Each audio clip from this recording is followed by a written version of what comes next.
आज तक मैंने तो नहीं सुना, क्योंकि मुझे यहाँ पे बैठे हुए भी 15 साल हो गई लगभग इस एरिया में आए हुए। कोरोना तक के जनाजों में नमाज जनाजा होने के बाद दफन हुए। ये पहला ऐसा जनाजा है जो बिना नमाज जनाजा के दफन हुआ। मेरी ज़िंदगी में इतनी मैयतें आई हैं और हर तरह की मैयतें दफन करी हैं, एक से एक ज़्यादा दर्दनाक केस आए हैं, लेकिन जो ये कल वाक़या हुआ है कि इस तरह का कभी कोई केस नहीं आया। और ये बहुत ही अच्छा हुआ कि किसी ने ना तो नमाज जनाजा पढ़ाई और ना ही इसको जगह दी, ताकि इस तरह से बच्चियों को थोड़ी हिदायत तो मिले। उन्होंने अपने मजहब को छोड़ा और मजहब छोड़कर दूसरे मजहब को इख्तियार करते हुए दूसरे मजहब के रीति रिवाज के मुताबिक उसने शादी की। तो शरई मसला यही है कि जो मजहब को छोड़ देता है तो मजहब के मानने वाले का फिर उससे कोई वास्ता नहीं रहता। आदाब, मैं वसीम अख्तर और आप देख रहे हैं द लीडर हिंदी। हम इस वक्त यूपी के ज़िला बरेली में कल्लू मियाँ के तकिए में है। ये करीब 150 साल पुराना कब्रिस्तान होगा। कल एक चौंकाने वाला मामला हुआ है बरेली में। बरेली क्या, अगर हम पूरे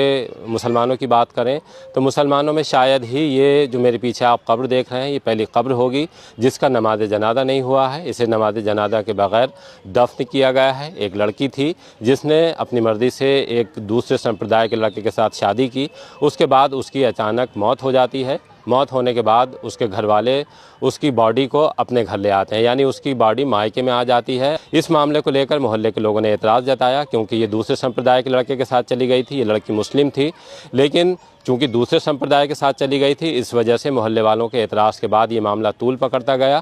और जो वहाँ पास में मस्जिद है लड़की घर के बराबर में, जो वहाँ के इमाम हैं, नमाज जनाजा पढ़ाने से इनकार कर दिया। और जो पलंग मस्जिद से जनाजा ले जाने के लिए लेकर आया गया था उसको भी वापस बुलवा लिया गया था।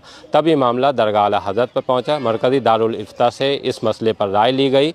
ये पता किया गया कि शरीयत का हुक्म क्या है। शरीयत का हुक्म सामने आने के बाद ये साफ़ हो गया कि कोई भी इमाम नमाज जनाजा नहीं पढ़ाएगा, क्योंकि लड़की मुर्तद हो चुकी थी। ये हुक्म है, ऐसे लोगों का नमाज जनाजा कोई इमाम नहीं पढ़ाएंगे। मेरी ज़िंदगी में इतनी मैयतें आई हैं और हर तरह की मैयतें दफन करी हैं, एक से एक ज़्यादा दर्दनाक केस आए हैं, लेकिन जो ये कल वाक़या हुआ है कि इस तरह का कभी कोई केस नहीं आया। और ये बहुत ही अच्छा हुआ कि किसी ने ना तो नमाज जनाजा पढ़ाई और ना ही इसको जगह दी, ताकि इस तरह से बच्चियों को थोड़ी हिदायत तो मिले कि हमने जो गलत करा उसका अंजाम गलत है, दुनिया भी गलत है और आखिरत भी गलत है। उन्होंने अपने मजहब को छोड़ा। तो शरई मसला यही है कि जो मजहब को छोड़ देता है तो मजहब के मानने वाले का फिर उससे कोई वास्ता नहीं रहता। पूरी खबर देखने के लिए हमारे YouTube channel the leader Hindi पर जाएं।